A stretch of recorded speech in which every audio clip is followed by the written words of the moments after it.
సంక్షేమ శాఖ, తల్లిదండ్రులు లేని బిడ్డలకు, లేని పిల్లలకు తల్లులుగా తండ్రులుగా సేవలు అందిస్తున్న సాంఘిక సంక్షేమ ఉద్యోగులకు నా యొక్క నమస్కారం. ఈరోజు మనం గౌరవనీయులు భాగ్యరెడ్డి వర్మ, న్యాయవాది భాగ్యరెడ్డి వర్మ గారి జయంతిని జరుపుకుంటున్నాం. భాగ్యరెడ్డి వర్మ ఒక పేరు కాదు, ఒక వ్యక్తి కాదు, వ్యవస్థకు వెన్నెముకగా పనిచేసినటువంటి మహానీయుడు, సంఘ సంస్కర్త, సంఘంలో ఉన్నటువంటి దురాచారాలను తొలగడానికి ఆహర్నిశలు కృషి చేసినటువంటి మహానీయుడు. దేవదాసి, మురళి, వేశ్య సంప్రదాయాలను వద్దని, అదే సందర్భంలో సవర్ణ హిందువుల పట్ల అంటరాని వాళ్ళు ఎవరైతే ఉన్నారో వీళ్ళను ఆది ఆంధ్రులను పిలవాలని, ఆది ఆంధ్రులని పేరు పెట్టి నిజాం నవాబ్తో మాట్లాడి పచ్చములని కానీ, మాలలని కానీ, మాదిగలని కానీ, ఆనాటి నిజాం స్టేట్ గుల్బర్గా, రాయచూర్, బళ్ళారి ప్రాంతాల్లో ఉన్నటువంటి చమార్లు, తేర్లు, మాతలు అనేకమైనటువంటి కులాలను ఆది ఆంధ్రులుగా నమోదు చేయించినటువంటి ఘనత న్యాయవాది భాగ్యరెడ్డి వర్మ. అసలు పేరు న్యాయవాది భాగయ్య. వీరు జన్మించింది చాదర్గాడ్. వీళ్ళ నాన్న పేరు వెంకయ్య, అమ్మ పేరు రంగమాంబ. 1888 మే 22వ తారీఖు నాడు జన్మించాడు. చిన్నతనం నుంచే అభ్యుదయ భావాలను పుణికిపుచ్చుకున్నాడు. ఆ అభ్యుదయ భావాల్లో సామాజిక శ్రేయస్సు, సాంఘిక జీవన విధానం పట్ల ఆయన ఒక కలగన్నాడు. ఆయనకంటూ ఒక లక్ష్యం ఉంది. 1888లో జన్మించిన భాగ్యరెడ్డి వర్మ గారు వారి కులగురువు ఈయనను రెడ్డి అని పిలవాలి అని అనిపిస్తుంది అన్నాడు. రెడ్డి అంటే పాలకుడు. వాళ్ళ నాన్న కూడా అదే సముచితమైందని అనుకున్నాడు. రెడ్డి అంటే పాలకుడు. రెడ్డి అంటే ఆయన ఎట్లా తీసుకున్నాడు? ఆయన పెరిగి పెద్దవాడైన తర్వాత ఇప్పుడు ఆర్యులు ఈ దేశానికి వలస వచ్చిన వాళ్ళని బాలగంగాధర్ తిలక్, మార్క్స్ ముల్లర్ మధ్యాసియా నుంచి వచ్చారని, ఇరాన్ నుంచి, యురేషియా నుంచి ఆవులు కాసుకుంటే ఈ దేశం వచ్చారని చాలా మంది చాలా రకాలుగా ఆర్యులు బ్రాహ్మణులు చెప్పారు. వాళ్ళు వస్తూ వస్తూ ఉత్తర భారతదేశం ఆక్రమించుకుంటే ఈ మధ్య నుంచి ఇటువైపు దక్షిణ భారతదేశం ద్రవిడ సంస్కృతి. ఈ ద్రవిడ సంస్కృతిలో అసలైన వాళ్ళే ఆది హిందువులని ఈయన తీర్మానించినమాట.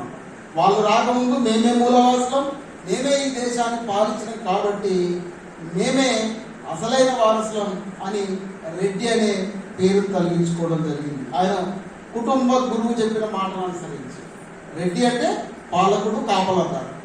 ఇక వర్మ 1913వ సంవత్సరంలో ఆర్య సమాజం చాలా తీవ్రమైనటువంటి ప్రభావం చూపుతున్నటువంటి రోజు. ఆర్య సమాజాన్ని స్థాపించింది స్వామి దయానంద సరస్వతి.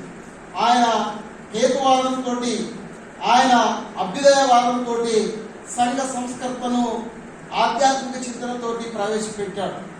ఆ ప్రవేశపెడుతున్న సందర్భంలో నిజాం నవాబు ఏం చేసిందంటే, ఎవరైతే దూదేకులుగా మతాంతీకరణ జరుగుతారో వారికి కొన్ని ఇనాములు ఇవ్వడం, కొన్ని ప్రభుత్వం నుంచి వచ్చే గౌరవ వేతనాలు ఇవ్వడం జరిగింది. దాన్ని నిరసించినందుకు గాను ఆనాడున్న ఆర్య సమాజం వర్మ అని పిలువడం జరిగింది.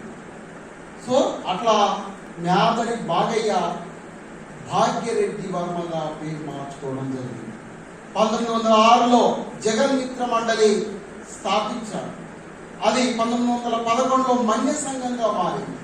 1913 వరకు ఆర్య సమాజంతో పనిచేసిన అతను 1913లో ఈ ఆంధ్రప్రదేశ్, ఈ నిజాం స్టేట్ అంటే మహారాష్ట్ర, కర్ణాటక కలిపి ఉన్నటువంటి 16 జిల్లాల ప్రాంతంలో మొట్టమొదటి బుద్ధిస్టుగా ఇలా బుద్ధిస్టు వాళ్ళు చెప్తారు. 1913 వైశాఖ మాస పౌర్ణమి అంటే బుద్ధ పూర్ణిమ రోజు ఆయన బుద్ధుడుగా బౌద్ధ మతాన్ని స్వీకరించారు. అట్లా తన కుమారుడు ఏకైక కుమారునికి గౌతమ్ అని పేరు పెట్టడం జరిగింది. 1911 ప్రాంతంలోనే నిజాం నవాబ్ కాలంలో దళిత మంత్రి అయిన బిఎస్ వెంకట్రావు గారితో మాట్లాడి ఖచ్చితంగా ఈ దళితులకు భూమి ఇవ్వాలి అనేటువంటి ఒక ప్రతిపాదన తెచ్చి కొన్ని చోట్ల అమలు చేయించారు. సర్వే కాదు అయినటువంటి రంగారెడ్డి, హైదరాబాద్ ఒకప్పటి ఫ్రీ జోన్గా ఉన్నటువంటి ప్రాంతం. అది నిజాం నవాబ్ కుటుంబ అవసరాలకు సరిపోయినటువంటి ఆ జాగాలో కూడా మరి ఎంతగానో అభ్యుదయం తేవడం జరిగింది. అట్లా మొట్టమొదటి విద్యాలయం ఇసామియా బజార్, చాదర్ఘాట్లోని ఇసామియా బజార్లోని మనకి ఇప్పుడు ఆ చాదర్ఘాట్ దగ్గర పోతే ఆది హిందూ భవనం కనబడుతుంది. అక్కడ మొదటగా ఒక పాఠశాలను ప్రారంభించారు. 1933 నాటికి 26 పాఠశాలలు అయ్యాయి. ప్రతి పాఠశాలలో 100 మంది చొప్పున 2600 మంది విద్యార్థులకు ఆయన బోధన గావించారు. 1917లో ఆది హిందూ అఖిల భారత ఆది హిందూ మహాసభను విజయవాడలో జరిపాడు. 1918 ప్రాంతంలో లక్నోలో ఆది హిందూ అఖిల భారత సంస్థ కూడా అక్కడికి కూడా వెళ్ళడం జరిగింది. 1931లో 1917 విజయవాడలోను, 1918 లక్నోలోను గాంధీ మహాత్ముతోటి స్టేజ్ పంచుకొని వేదిక నుంచి మాట్లాడినటువంటి మహానుభావుడు నాదరి భాగ్యరెడ్డి.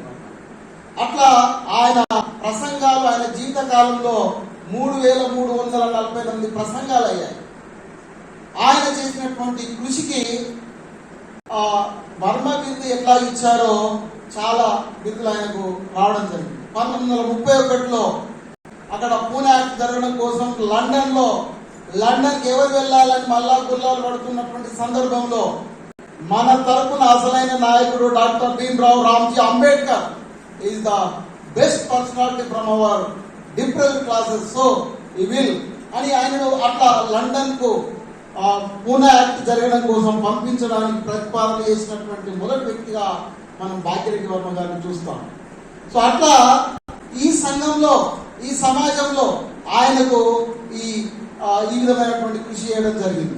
సవర్ణ హిందువులతో మనం ఏమాత్రం తక్కువ కాదు అని ఇక్కడ ఉన్నటువంటి దళితులకు ఎవరైతే ఉన్నారో వాళ్ళందరినీ కూడా చదువులో ముందుండాలన్నాడు. తర్వాత తాగుడు, రకరకాలైనటువంటి బానిసత్వ నిర్మూలన గావించడం కోసం వాళ్ళు ఎంతగానో మోటివేట్ చేశారు. అనేకమైనటువంటి ప్రసంగాలు దళిత త్రయమని అరిగ రామస్వామి, బిఎస్ వెంకట్రావు, భాగ్యరెడ్డి వర్మను నిజాం కాలంలో దళిత త్రయమని అంటారు. సో అట్లా ఈ ముగ్గురులో కూడా ప్రధానమైన వాడు భాగ్యరెడ్డి వర్మ. సో ఇట్లా ఆయన 1912లో ప్లేగ్ వ్యాధి వచ్చినప్పుడు స్వస్థదల్ అనేటువంటి ఒక సంస్థను ఏర్పాటు చేసి, ఇప్పుడు కరోనా వస్తే చాలా మంది దూరం ఉన్నారు, చాలా మంది ఒకరికొకరు ఆనుకోవట్లేదు, లేవు కూడా అలాంటి వ్యాధి. కాబట్టి ఎవరు రానప్పుడు ఈ స్వస్థదల్ తరఫున చాలా కృషి చేయడం జరిగింది. సో ఇట్లా దేవదాసి వ్యవస్థ, దేవుడి పేరు మీద ఒక అమ్మాయిని దేవుడికి వదిలిపెట్టడం, ఆ వదిలిపెట్టిన ఆమెను అనేక మంది భూస్వాములు, అనేక మంది ఉన్నత కులాలకు సంబంధించిన వాళ్ళు వాడుకోవడం అనేటువంటి ఒక దుర్మార్గమైనటువంటి దుశ్చర్యాన్ని ఖండించాడు. అట్లా దేవదాసి వ్యవస్థను నిర్మూలించడం కోసం తన జీవితకాలం అంతా పనిచేశాడు. మీరు వీలైతే మీరు ఇంటికి పోయినప్పుడు దాగా పడిన దేవుడి భార్య అని దేవదాసి వ్యవస్థ మీద ఒక సినిమా ఈ మధ్య కాలంలో షార్ట్ ఫిలిం తీశారు, అది చూడొచ్చు ఫ్రీగా. 1 గంట 10 నిమిషాలు ఉన్నటువంటి సినిమా దేవదాసి వ్యవస్థ ఏ విధంగా ఉందో అట్లా ఆయన అట్లా చేయడం జరిగింది. ద పిక్టోరియల్ ఆఫ్ హైదరాబాద్ యొక్క పిక్చర్స్ అని కృష్ణస్వామి ముదిరాజ్ అన్నట్టు ఆయన ఒక మేయర్, హైదరాబాద్ నగర మేయర్. ఆయన పిక్టోరియల్ ఆఫ్ హైదరాబాద్ అనేటువంటి ఒక పెద్ద చిత్రమాలిక, హైదరాబాద్ చిత్రమాలిక అనే ఒక ఫోటో చిత్రమాలిక అనే పుస్తకంలో ఏకైక హరిజన నాయకుడని మేదరి భాగ్యరెడ్డి వర్మ గురించి రాయడం జరిగింది. ఈయన ఫోటో కూడా వేయడం జరిగింది. అట్లా ఈయన ఒక రాజకీయంగా సంఘ సంస్కర్తగా కాకుండా 1918లో జగ్గుల సత్తయ్య అనే ఒక మిత్రులతో కలిసి ది పంచమ అనే ఇంగ్లీష్ పత్రికను స్థాపించాడు. పత్రిక ఒకటి ఉన్న 10,000 సైన్యము, పత్రిక ఒకటి ఉన్న మిత్రకోటి కాబట్టి వార్త యందు జగము వర్ధిల్లుచున్నదని నన్నయ్య అన్నాడు, నార్ల వెంకటేశ్వర, నార్ల చిరంజీవి అన్నాడు. ఇలాంటి పత్రిక అక్షర రూపం దాల్చిన ఒక శిలా చుక్క లక్ష విధాల కదలిక కావాలి అన్నట్టుగా 1918లోనే ఆయన ది పంచం అనేటువంటి పత్రికను ప్రారంభించారు. 1931లో ఆది హిందూ ఈ సంస్థ ద్వారా భాగ్యనగర్ పత్రికను ప్రారంభించారు. భాగ్యనగర్ పత్రికలో తెలుగు సాహిత్యంలో మొట్టమొదటి కథ తెలుగు నేల నుంచి, తెలంగాణ నేల నుంచి వచ్చింది. బండారు అచ్చమాంబ, అది కూడా ఆ కథ కూడా ఒక స్త్రీ రాయడం జరిగింది. అట్లా దళితుల చేత రాయబడ్డటువంటి మొదటి కథ భాగ్యరెడ్డి వర్మ రాసినటువంటి బెట్టిమాదే కథ 1932 భాగ్యనగర్ పత్రిక. అయితే దానిలో మళ్ళీ ఆయన ఒక వ్యక్తి ఉంటాడు, ఆయనకు డబ్బులు ఇవ్వడం కోసం, ఆయనకు ఆ వస్తువులు వరి ధాన్యం ఇవ్వడం కోసం రమ్మంటే రాడు. ఎందుకంటే వేరే దగ్గర కూడా భూస్వామి అదే రోజు ధాన్యం ఇచ్చేది ఉంటాడు. ఈయన భూస్వామి పిలిచినప్పుడు ఆయన రాకపోతే ఆయన అసిస్టెంట్కి చెప్తే ఆయన కొట్టుకుంటా వస్తే ఆయన రోగగ్రస్తుడై చివరికి చనిపోతారు అనే కథ రాయడం జరిగింది. అది తెలుగు సాహిత్యంలో దళితుడు రాసినటువంటి మొదటి కథ. ఆది హిందూ పత్రిక 1932లో, అంటే ఒక పాత్రికేయుడిగా ఒక పాఠశాలను స్థాపించడంతో పాటు గుంటూరు, విజయవాడ, ఏలూరు నుంచి మొదలుకుంటే లక్నో వరకు కూడా ఆయన ప్రసంగాలు వెళ్ళాయి. అంటే అట్టడుబడు బలహీన వర్గాలైనటువంటి దళితులను మేల్కొల్పడానికి తన పత్రికను, తన అక్షరాలను, తన జీవితాన్ని సంపూర్ణంగా అంకితం చేసిన మహానుభావుడు భాగ్యరెడ్డి వర్మ. భాగ్యరెడ్డి వర్మ గురించి చాలా మందికి తెలిసిన 2018 సంవత్సరం మే 22వ తారీఖు దాకా ఎవరు కూడా ఆయన పట్టించుకున్న పాపన పోలేదు. తెలంగాణలో వస్తే ఏమొస్తుందన్న వాళ్లకు తెలంగాణ నేలలో జన్మించిన మహానుభావులు, మట్టిలో మాణిక్యాలైనటువంటి వాళ్లకు ఎంతో మందికి ఆదరణ లేదని నిరూపించడం కోసం 2018లో మేధావి భాగ్యరెడ్డి వర్మ మరి ఆ విధంగా పాఠశాలలు స్థాపించారు. అదే పరంపరను, అదే సంప్రదాయాన్ని ఆయన యొక్క ఆలోచనలోంచి పుట్టుకొచ్చిందే ఈ సాంఘిక సంక్షేమ శాఖ. ఈ సాంఘిక సంక్షేమ శాఖ చూస్తుంటే నాకెంతో ఒక ఉత్సాహం వస్తుంది. నేను ఉస్మానియా యూనివర్సిటీ ఆర్ట్స్ కాలేజీలో చదువుతున్నప్పుడు నేను ఒక సెమిస్టర్ చదువులని ఒక పోయం రాస్తాను, ఒక కవిత రాస్తాను. హాస్టల్లా గువ్వ కలుపుతూ మెతుకులు చూస్తే అయ్యవ్వ దొక్కలు యాదకొచ్చి ఒక్కపారి మనసు కలుపుకుమన్నది. ఎందుకంటే నేను ఇక్కడ మంచి అన్నం తింటున్నా, మంచి ఆహారం తింటున్నా. మా అయ్య మావ ఆనాటికి అంత మంచి ఆహారం తింటలేదు. ఎందుకంటే ఉప్పిడి ఉపాసం ఉండి పిడిగడ ఊరకు పెట్టి నా కడుపు చూసిందని కన్ను మనస్తలేదు. జాండ వందనం నాడు బోధు పెడితే మంగళం పెక్కల పేలాలేసిన అవ్వ, అంగికీసలు పోసిన నాయుడవ్వ, బుక్కసా బొక్కు అనే తాత మాటలు చెవులు మరిసిన కన్ను మరవలేదు. ఇంత చదివినమని నిన్నీయల్లా ఇస్త్రీ బట్టలు తొడుగుతూ పుట్టి పెరిగింది ఒట్టినే మస్తమా మరవం. వాళ్ళ కళల కోసం మా జీవితాన్ని అంకితం చేస్తాం, వాళ్ళ కళల్ని నిజం చేస్తామని నేను రాసుకోవడం. అట్లాంటి ఒక గొప్ప పరంపరను కొనసాగిస్తున్న మీకు మేధావి భాగ్యరెడ్డి వర్మ జయంతి రోజున మీతో ఒక 5 నిమిషాల పాటు మాట్లాడడానికి అవకాశం కల్పించిన ఆ శాఖ ప్రధాన అధికారులకు మరియు అధికారులందరికీ పేరు పేరున కృతజ్ఞతలు. మరి ఇక్కడికి అన్నగారు ఇస్తారన్న, అదేవిధంగా నరేష్ కుమార్ గారు, ఆ మిత్రుడు నాకు డిగ్రీ క్లాస్మేట్ అనుకుంటా, అందరూ డిగ్రీ కాలేజ్ సిద్దిపేటలో చాలాసార్లు చూశాను. ఇట్లా అందరి మన వాళ్ళ మధ్యలో మనం ఆయన ఆలోచనకు మరణం ఉండదు, ఆశయానికి మరణం ఉండదు అని ఆయన నిరూపించాడు. ఆయన పెట్టినటువంటి ఆది హిందూ భవన్ ఇప్పటికి కూడా కొనసాగుతుంది.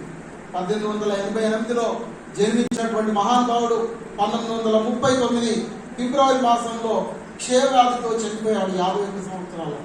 కానీ జీవించింది 51 సంవత్సరాలైనా మరి 100 ఏళ్ల తర్వాత ఈ 12-22 దాదాపు 134 సంవత్సరాలైనా కూడా ఆయన జీవిస్తూనే ఉంటాడు. ఎందుకంటే డాక్టర్ బాబాసాహెబ్ అంబేద్కర్ చెప్పినట్టు నీ కోసం జీవిస్తే నీలోనే అంతర్ధానం అవుతావు, నీవు ప్రజల కోసం జీవిస్తే ప్రజల్లో నిలిచిపోతావు.